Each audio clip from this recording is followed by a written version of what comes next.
नमस्कार दोस्तों, स्वागत है आपका आज की एक और नए महत्वपूर्ण वीडियो में। आज के वीडियो में हम देखने वाले हैं यूपीएससी यानी यूनियन पब्लिक सर्विस कमीशन संघ लोक सेवा आयोग के द्वारा यूपीएससी जो सिविल सर्विस प्रीलिम्स एग्जामिनेशन 2026 और आपका Indian forest service prelims examination 2026। तो इसके जो ऑनलाइन फॉर्म के 27 फरवरी तक फिल किए गए थे। अब ऑनलाइन फॉर्म फिल करने के बाद आपकी जो करेक्शन की विंडो है ये आपकी 28 फरवरी से लेकर 3 मार्च तक आपकी यहाँ पर एक्टिव है। अब जब बहुत से अभ्यर्थी को लिए जो ऑनलाइन फॉर्म है इसको आपको सुधारने में बहुत ज़्यादा आपको समस्या आ रही है और आपको अलग अलग डाउट आ रहे हैं। डाउट क्या आ रहे हैं? तो एक आपका दो ऑप्शन जब यहाँ पर करेक्शन करते हैं आप, तो आपको दो ऑप्शन दिख रहा है। आपको फर्स्ट ऑप्शन दिख रहा है जिसमें आपको एप्लीकेशन फॉर्म के बारे में जानकारी दी गई है, और दूसरा ऑप्शन आपको आपका जो सीए डिटेल है आपका कॉमन एप्लीकेशन, और इसको डिटेल के बारे में इन्होंने बोला है।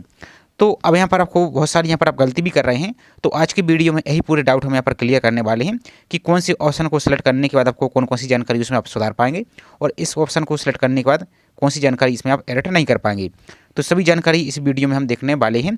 और इसके पहले हमने जो डिटेल वीडियो है फॉर्म करेक्शन का उसको हमने चैनल पर अपलोड किया है, तो उसकी लिंक आपको हम डिस्क्रिप्शन में दे देंगे, तो उसको देखकर आगे की प्रोसेस को कंटिन्यू कर पाएंगे। लेकिन पहले एक बार इसको आसान से आराम से अच्छी तरीके से समझ लीजिए। अभी आपके पास कम से कम 2 से 3 दिन आपके पास अभी है, तो आप इसको हड़बड़ी में आपको कुछ भी गलती नहीं करनी है, नहीं तो आपको एक ही चांस यहाँ पर दिया जा रहा है, इसके बाद अपने फॉर्म को फिर आप एडिट नहीं कर पाएंगे। इसलिए आपको सावधानी आपको बरतनी है और आपको गलती नहीं करनी है। तो चलिए देखते हैं आज की पूरी प्रोसेस को। साथ ही आप सभी से छोटा सा रिक्वेस्ट है, चैनल पर आप यदि पहली बार विजिट कर रहे हैं तो चैनल को सब्सक्राइब जरूर कीजिए, और वीडियो को लाइक नहीं किया तो वीडियो को लाइक कीजिए, और प्लीज़ आप सभी भी ज़्यादा से ज़्यादा चैनल को भी सपोर्ट कीजिए। तो चलिए पहले यहाँ तक कि हम प्रोसेस आपको बता देते हैं किस प्रकार से, क्योंकि बहुत से अभ्यर्थी को जो एडिट का ऑप्शन ये भी आपको शो नहीं हो रहा है, तो ये आपको कैसे से होगा। तो यहाँ पर डैशबोर्ड को लॉग इन किए लेकर लॉग आउट करके हम दोबारा से प्रोसेस आपको यहाँ पर कंटिन्यू आपको करते हैं। तो सिंपल सा आप इस प्रकार से यूपीएससी सर्च करेंगे और यूपीएससी ऑनलाइन जो वेबसाइट है इस पर आएंगे। इस प्रकार से यूपीएससी ऑनलाइन, इस पर आप सिंपल सा क्लिक करेंगे। अब क्लिक करने के बाद यहाँ पर देखिए आपको जो लॉगिन का ऑप्शन आपको ऊपर ही दिख रहा है, तो इसी लॉगिन पर आपको क्लिक यहाँ से कर देना है। अब इसके बाद आपको जो मोबाइल नंबर रजिस्टर है वो मोबाइल नंबर यहाँ पर फिल करेंगे, और इस कैप्चा को यहाँ पर फिल करके सेंड ओटीपी पर आप क्लिक कर देंगे। तो इसके बाद आपको एक ओटीपी आएगा, उस ओटीपी को फिल करने के बाद आपका डैशबोर्ड लॉगिन हो जाएगा। या आप चाहें तो यूआरएन रजिस्ट्रेशन से या ईमेल आईडी और पासवर्ड फिल करके भी आप लॉगिन यहाँ से कर सकते हैं। तो अब आपका इस प्रकार का डैशबोर्ड आ जाएगा। अब एक बात और आपको हम पहले क्लियर कर देते हैं, आप सभी से रिक्वेस्ट है पहले एक बार वीडियो को आराम से अच्छी तरीके से समझ लीजिए, क्योंकि आप सभी के साथ एक समस्या यही है कि आप आधी अधूरी जानकारी देखते हैं और पूरी जानकारी देखते नहीं, और फिर आप गलती कर लेते हैं आप गलत ऑप्शन सेलेक्ट करके। और इसमें एक समस्या ये है कि इसमें यूपीएससी सिर्फ एक ही बार आपको चांस दे रहा है। यदि कोई भी फिर गलत ऑप्शन सेलेक्ट कर देते हैं तो फिर आपका दूसरा ऑप्शन जो है वो आपका एडिट नहीं होता है, तो फिर आपको बाद में समस्या होती है। तो आपको एक ही बार में आपको सभी जानकारी सही तरीके से चेक करना है। तो आपका डैशबोर्ड दिख जाएगा, आपको जो 3 डॉट आपको दिख रहा है 3 लाइन, इन 3 लाइन पर इस प्रकार से आप क्लिक करेंगे। तो यहाँ पर जो एग्जामिनेशन दिख रहा है इस एग्जामिनेशन पर क्लिक कीजिए। सिंपल सा अप्लाई फॉर एग्जाम पर आपको क्लिक यहाँ से कर देना है। तो यहाँ पर देखिए आपको जो एडिट का ऑप्शन दिख रहा है इसी एडिट पर ही आपको क्लिक करना है। इसी प्रकार से आपको शो हो जाएगा, और आप सेम प्रोसेस मोबाइल फ़ोन से भी कर सकते हैं, और लैपटॉप है पीसी यूज करें तो उससे भी कर सकते हैं। और ये वीडियो भी आपको हम मोबाइल से ही रिकॉर्ड करके आपको दिखा रहे हैं, तो इस प्रकार की तो आपको समस्या नहीं आनी चाहिए, आपको इस प्रकार का ही शो होगा। तो इस आप एडिट पर क्लिक करेंगे। अब यहाँ से आपकी जो मेन डाउट है यहीं से आपके क्लियर आपके अब यहाँ पर स्टार्ट होते हैं। तो जैसे इस पर आप क्लिक करते हैं तो आपका इस प्रकार की यहाँ पर जानकारी आती है। तो यहाँ पर उन्होंने क्लियर बोला है कि 28 तारीख से लेकर 3 मार्च तक इसको एडिट कर पाएंगे, और बाकी जो भी जानकारी है इसको सिर्फ आपको एक ही बार में सब एडिट कर पाएंगे।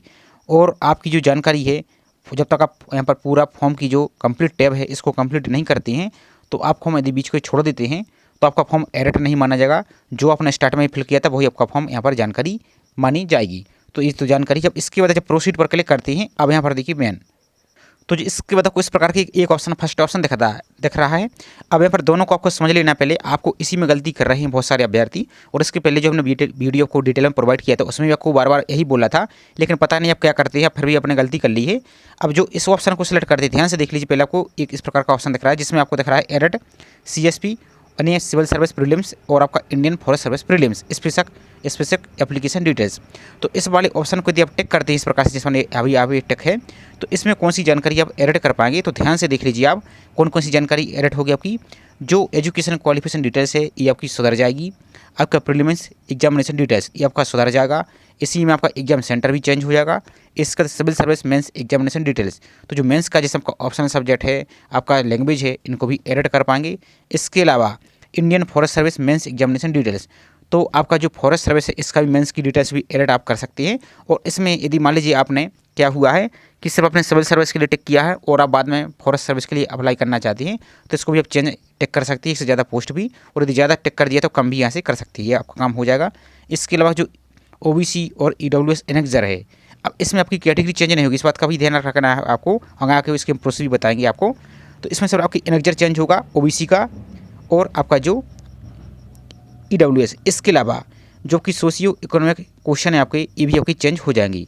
इतना आपकी जानकारी चेंज होगी किसमें, इस फर्स्ट ऑप्शन को सिलेक्ट करने में। अब दूसरा ऑप्शन आपको जो दिख रहा है सेकंड वाला, तो इस सेकंड ऑप्शन को सिलेक्ट करने के बाद अब आपको इसमें कौन कौन सी जानकारी चेंज कर पाएंगे। तो यहाँ पर देखिए आपकी जो कॉमन एप्लीकेशन फॉर्म है तो ये तो आप चेंज कर पाएंगे, जिसमें आपकी पर्सनल डिटेल्स है ये आपका चेंज हो जाएगा। आपकी पेरेंट्स इन्फॉर्मेशन ये भी आपकी चेंज हो जाएगी। इसके अलावा आपकी सोशल कैटेगरी, अब आपकी कैटेगरी मतलब वो आप OBC से थे तो OBC आपकी SC ST आपकी जो भी कैटेगरी उनको कैटेगरी को आप चेंज कर सकती हैं। EWS से UR UR से EWS, इस प्रकार की कैटेगरी इसमें आप चेंज कर सकती हैं। इसके अलावा डिसेबिलिटी डिटेल्स, यदि आप डिसेबल हैं तो इसकी भी जानकारी आप चेंज कर पाएंगे। इसके अलावा आपकी जो एड्रेस इन्फॉर्मेशन है ये भी आप चेंज कर पाएंगे। एजुकेशन प्रोफाइल, जिसमें आपकी जो ग्रेजुएशन संबंधी जानकारी थी वो भी इसमें चेंज कर पाएंगे। एम्प्लॉयमेंट एक्सपीरियंस, अचीवमेंट आपका, डिटेल ऑफ प्रीवियस एग्जामिनेशन, अब आपने जो यदि आपने गलत अटैम्प्ट फिल कर दिए हैं, इसके पहले आपने कोई एग्जाम दिए थे सिविल सर्विस का और आपने अभी गलत अटैम्प्ट फिल कर दिए हैं तो उनको भी आप एडिट कर सकते हैं। इसके अलावा फोटो और सिग्नेचर को भी चेंज कर सकती हैं। तो ये जानकारी तो चेंज कर सकती है, प्लस जो फर्स्ट वाली जानकारी है आपकी जो भी आपको मैंने दिखाई है एग्जाम फॉर्म की, तो उसको भी चेंज कर सकती हैं और इसको भी चेंज कर सकती हैं। और यदि आप जो ऊपर वाला जो पहले वाला ऑप्शन सेलेक्ट करती हैं तो फिर आपकी ये जानकारी चेंज नहीं होगी, आपकी सिर्फ कुछ ही जानकारी आपकी चेंज होगी। तो अब आपको कुछ देख लेना है आपको कौन सी जानकारी एडिट करनी है। और चूंकि आपको हो सकता है कि आपको कन्फ्यूजन हो, समझ में ना आ रहा हो, तो अब हमारी सलाह ये है कि आप सेकंड वाले ऑप्शन को ही सिलेक्ट कीजिए और ये आपका बेस्ट रहेगा। और एक बात और आपको ध्यान देना है, आपको यहाँ पर बता देती है इसमें नोटिस में इन्होंने क्या बोला है। तो जो जानकारी आपकी पहले से थी इन्होंने UPSC ने क्लियर बोला है कि जो all previous field examination specific application form details will be clear यानी डिलीटेड। तो जो आपने फॉर्म में जानकारी फिल की थी इस सेकंड ऑप्शन को सिलेक्ट करती हैं आप, तो आपका जो फॉर्म है पूरा डेटा आपका रिमूव हो जाएगा, रीसेट हो जाएगा, आपको दोबारा से फ्रेश आपकी जानकारी फिल करनी होगी। तो ये कुछ बड़ी बात नहीं है, आप आराम से इसको फिल कर सकती हैं। और ये आपके लिए अच्छी बात है कि UPSC ने दोबारा से आपको मौका दिया है कि आप दोबारा से नया फ्रेश फॉर्म फिल कर सकती हैं। अब आपको एक डाउट और आ सकता है, आपको हम आगे बता देते हैं। तो आपको एक ये डाउट भी आएगा, जब आगे जब फॉर्म को सुधारेंगे तो इस प्रकार से पेमेंट का ऑप्शन दिखेगा। तो जो आपने यहाँ पर फीस पेमेंट की है वो आपको ऑलरेडी पे दिखेगा, आपको दोबारा से फीस आपको पे नहीं करना है, आपको सिर्फ फाइनल सबमिट यहाँ पर करना होगा। तो अब कंक्लूड करते हैं हम यहाँ पर मेन जानकारी को। तो सिंपल बात यह है, कहने का मतलब ये है, शॉर्ट में बोले कि जो ये वाली जानकारी है, जो सेकंड ऑप्शन को जब सेलेक्ट करेंगे तो इस जानकारी को भी आप एडिट कर पाएंगे, प्लस आपकी जो सेकंड ऑप्शन की जानकारी उसको भी एडिट कर पाएंगे। लेकिन यदि सिर्फ इसी ऑप्शन को सेलेक्ट करती हैं तो जो सेकंड आपकी जो पर्सनल इन्फॉर्मेशन है कॉमन एप्लीकेशन फॉर्म की वो एडिट नहीं कर पाएंगे। अब चलिए आपको हम प्रैक्टिकली दिखाते हैं कि आपको कहना हम क्या चाह रही हैं। तो अब सिंपल बात है, यहाँ पर ध्यान से समझ लीजिए। आप सेकंड ऑप्शन को सिलेक्ट करेंगे, जो सेकंड ऑप्शन आपको दिख रहा है, तो सेकंड ऑप्शन में जो ये वाली जानकारी जैसे आपके कैंडिडेट की डिटेल, आपकी आइडेंटिटी डिटेल, ये आपकी एडिट नहीं होगी, क्योंकि आपका जो ये यूनिवर्सल रजिस्ट्रेशन है ये आपका सिर्फ UPSC इसमें एक ही बार आपको मौका देता है, तो ये अभी आपकी चेंज नहीं होगी। आपकी मैट्रिक बोर्ड की प्रोफाइल ये भी आपकी चेंज नहीं होगी। इसके बाद आधार फोटो डिटेल्स ये भी आपकी चेंज नहीं होगी। बाकी जो आपने फॉर्म फिल किया था कॉमन एप्लीकेशन फॉर्म आपका यहाँ से स्टार्ट होता है, तो यहाँ पर अपनी पर्सनल प्रोफाइल को इसको आप चेंज कर सकते हैं। इसमें जो भी आपको चेंजेस करना है, आपकी पेरेंट्स प्रोफाइल है इसको आप चेंज कर सकते हैं जितनी बार, इसको जो कुछ भी यहाँ पर आपको चेंज करना है। इसके बाद आपका जो सोशल कैटेगरी है, जो कि UR EWS OBC SC ST, तो इसको भी आप चेंज कर पाएंगे सेकंड ऑप्शन को सेलेक्ट करने के बाद। आपको बार बार बोल रहे हैं सेकंड ऑप्शन आपको ये वाला, इस वाले ऑप्शन को सिलेक्ट करने के लिए आपको हम बता रहे हैं। तो ये वाली ऑप्शन को सिलेक्ट करते हैं तो इतनी जानकारी आप सुधार पाएंगे। इसके अलावा देखिए आपकी डिसेबिलिटी डिटेल्स, आपकी address, education profile, employment experience, achievement और प्रीवियस जो आपकी प्रोफाइल है इसको भी आप चेंज कर पाएंगे। इसके अलावा आपकी जो कैंडिडेट फोटो है, आपकी लाइव फोटो है और सिग्नेचर, इन सभी को भी आप चेंज कर पाएंगे। और इसके बाद आप जैसे ही इसको लॉक कर देते हैं तो फिर इसमें भी आप बाद में फिर चेंजेस नहीं कर पाएंगे। तो इसको आपको चेक कर लेना है अच्छी तरीके से। आपको कैसे चेक करेंगे, तो जैसे मान लीजिए व्यू पर क्लिक करते हैं, जैसे आपको हम दिखा देते हैं फॉर एग्जांपल के लिए आपको। तो जैसे मान लीजिए अपने डिसेबिलिटी डिटेल्स को यहाँ पर टिक किया तो आपको इस प्रकार के दो ऑप्शन दिख रहे हैं। यदि आपको इसको चेंज करना है तो एडिट पर क्लिक करेंगे और इसको आप सुधार लेंगे और इसके बाद आपको यहाँ पर सेव कर देंगे। इसी प्रकार से सभी ऑप्शन पर आपको टैप करते जाना है। और इसके बाद देखिए आपकी जो लाइव फोटो है, सिग्नेचर है और आपका स्कैन फोटो, इनको भी आप चाहें तो चेंज कर सकते हैं। और एक बार आपको चेक भी कर लेना चाहिए कि आपकी फ़ोटो ब्लर तो नहीं है। और आपका जो सिग्नेचर है ट्रिपल, आपने 3 सिग्नेचर ही अपलोड की है, ऐसा तो नहीं कि सिर्फ आपने सिंगल ही सिग्नेचर अपलोड कर दिया है। यदि ऐसा है तो आपका फॉर्म रिजेक्ट हो जाएगा। आपको 3 ही सिग्नेचर अपलोड करने हैं, लाइव फोटो, सिग्नेचर और जो स्कैन फोटो इनको कैसे अपलोड करना है, तो चैनल पर इसका ऑलरेडी वीडियो अपलोड है। तो ये तो रही जानकारी सेकंड ऑप्शन की। इतनी जानकारी चेंज करने के बाद आप इस जानकारी को चेंज कर पाएंगे। सिंपल बात है। इसके बाद जो आपने फॉर्म फिल किया था वो आपका यहाँ पर एग्जाम फॉर्म है, तो आपको और दिखा देते हैं वो ही। तो आपने कॉमन एप्लीकेशन फॉर्म सुधारने के बाद यहाँ पर देखिए, यहाँ से तक तो आपने कॉमन एप्लीकेशन फॉर्म सुधार लिया है, जो भी आपको आपने दिखाया। इसके बाद अपनी education, prelims examination, civil service mains, OBC annexure, socio economic question और आपका जो प्रीलिमिनरी सेंटर, इन सभी को आप चेंज कर सकती हैं।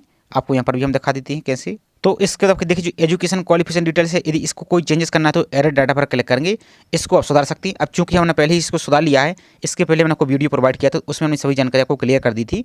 तो उसका जो डिटेल वीडियो है, जो सेकंड पार्ट है ये वाला जो सेकंड ऑप्शन का, उसकी आगे का, तो उस वीडियो को आप जरूर ध्यान से देख लीजिए। इसमें सिर्फ आपको हम समझाने के लिए वीडियो आपको बताया है, तो उसको देख लेंगे तो आपके सभी डाउट वहाँ से क्लियर होते जाएंगे। तो इसी प्रकार से इसको आप सुधार सकते हैं। बाकी यहाँ पर अटेम्प्ट वगैरह तो आपने जो कॉमन एप्लीकेशन फॉर्म उसमें ही आप सुधार लेंगे, तो जो यहाँ पर फिल कर देंगे वही यहाँ पर आपको फिर ऑटोमेटिक दिखने लगेगा। अब यहाँ पर देखिए जैसे आपका जो मेंस एग्जामिनेशन है, इसको भी कोई आपको सुधारना है, आपका जो सेंटर वगैरह है, इन सभी जानकारी, पोस्ट प्रेफरेंस, इन सभी को भी आप चेंज कर पाएंगे। तो कहने का बात यही है, यदि इसको सुधारना तो एडिट डिटेल पर आप यहाँ से सिंपल सा क्लिक कर देंगे आप। इसके तक जो ओबीसी एनेक्जर है, इसको भी आप चेंजेस यहाँ से आप कर सकती हैं। इसके अलावा आप देखेंगे तो आपकी जो सोशियो इकोनॉमिक डिटेल, आपकी बर्थ डिटेल, आपका ऑप्शनल यहाँ पर आप, तो इन सभी जानकारी को यहाँ पर आप चेंज कर सकते हैं। बैकग्राउंड आपका पेरेंट्स, इन सभी जानकारी को भी आप चेंज कर पाएंगे। यहाँ पर देख सकते हैं। इसको चेंज करने के लिए सिंपल आप एडिट डाटा पर क्लिक करेंगे तो इस जानकारी को आप चेंज कर पाएंगे। तो चूंकि इसके पहले हमने जो वीडियो प्रोवाइड किया उसमें हमने एडिट किया है, तो इसको भाई हमने फाइनल सबमिट नहीं किया था, सिर्फ आपको दिखाने के लिए। इसके बाद जब नेक्स्ट पर आएंगे तो आपको नेक्स्ट यहाँ पर आपकी जानकारी देखने को यहाँ से मिल जाएगी। अब बहुत से अभ्यर्थी के जो प्रीलिम्स का एग्जाम सेंटर उसको चेंज करने में समस्या है, तो देखिए जैसे यहाँ पर फॉर एग्जाम्पल के लिए यहाँ पर एग्जाम सेंटर कोई यहाँ पर इसको एडिट करना है यदि आपको, तो यहाँ पर नीचे को आएंगे, यहाँ पर और आएंगे, तो जो एडिट का ऑप्शन दिख रहा है इस एडिट पर आप क्लिक कर देंगे। तो देखिए जैसे एडिट पर क्लिक किया तो आपको देख सकते हैं अपना एग्जाम सेंटर को दोबारा से यहाँ पर आप इस प्रकार से जो भी अपना एग्जाम सेंटर यहाँ पर प्रीलिम्स का चेंज करना है उसको यहाँ पर सेलेक्ट कर लेंगे आप अपने अनुसार, और इसके तक को यहाँ पर एस कर देना है यहाँ पर। बाकी आपको इसके देखिए आपको जो नेक्स्ट रिव्यू दिख रहा है, इस नेक्स्ट रिव्यू पर आप यहाँ से सिंपल सा क्लिक कर देंगे। इसके बाद वही आपकी फीस वाली डिटेल्स आपकी देखने लगेगी, तो आपको दोबारा से फीस पे नहीं करना है, आपको सिंपल सा यहाँ पर फाइनल सबमिट कर देना है। और जब आप फाइनल सबमिट को क्लिक कर देते हैं और आप एप्लीकेशन को लॉक कर देते हैं, तो फिर इसका ये आपका फाइनल सबमिट माना जाएगा। इसमें फिर आप दोबारा से कोई भी डिटेल्स एडिट नहीं कर पाएंगे। तो बताने का मतलब यही था कि अब आपको कौन सा ऑप्शन सेलेक्ट करना है ये आपको देख लेना है। और यदि आपको कुछ भी समझ में नहीं आ रहा है कि क्या करना है, तो आप सिंपल जो सेकंड वाला ऑप्शन है, ये वाला जो आपको बार बार आपको यहाँ पर बता रहे हैं, जब आपको कुछ भी समझ में नहीं आ रहा है कि कौन सी ऑप्शन से कौन सी डिटेल्स एड होगी, तो सबसे बेस्ट है कि सेकंड ऑप्शन को सिलेक्ट कीजिए। आप कॉमन एप्लीकेशन में इन सभी जानकारी को एक बार चेक करते जाइए और आपको दोबारा से डिटेल्स फिल करनी ही होगी। इसके अलावा यदि मान लीजिए आप इस फॉर्म को सबमिट नहीं करते, आप खाली छोड़ देते हैं, तो जो आपने फॉर्म स्टार्ट में फिल किया था 27 तारीख तक या 27 के पहले, वही आपकी डिटेल्स वैलिड रहेगी। उसी के बेस पर आपका एग्जाम होगा, आपका एडमिट कार्ड आ जाएगा। और यदि इसको आप फाइनल सबमिट कर देते हैं, तो जो भी डिटेल्स यहाँ पर आप सबमिट कर देते हैं, फिर उसी के आधार पर आपका फाइनल फॉर्म माना जाएगा और उसी के आधार पर आपका एडमिट कार्ड आएगा।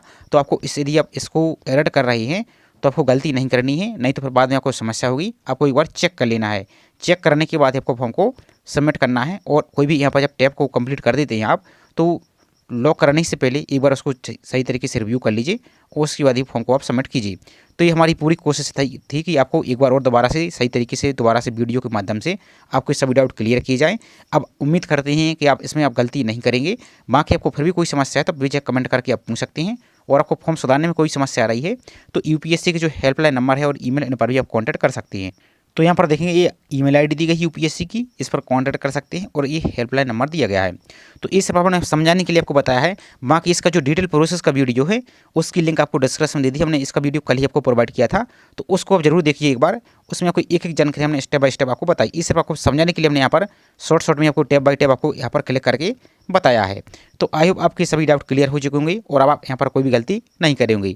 वीडियो आपको पसंद आए तो वीडियो को लाइक कीजिए और चैनल को सब्सक्राइब नहीं किया है तो चैनल को सब्सक्राइब करें, वीडियो को लाइक करें और ज़्यादा से ज़्यादा चैनल को भी सपोर्ट कीजिए। तो चलिए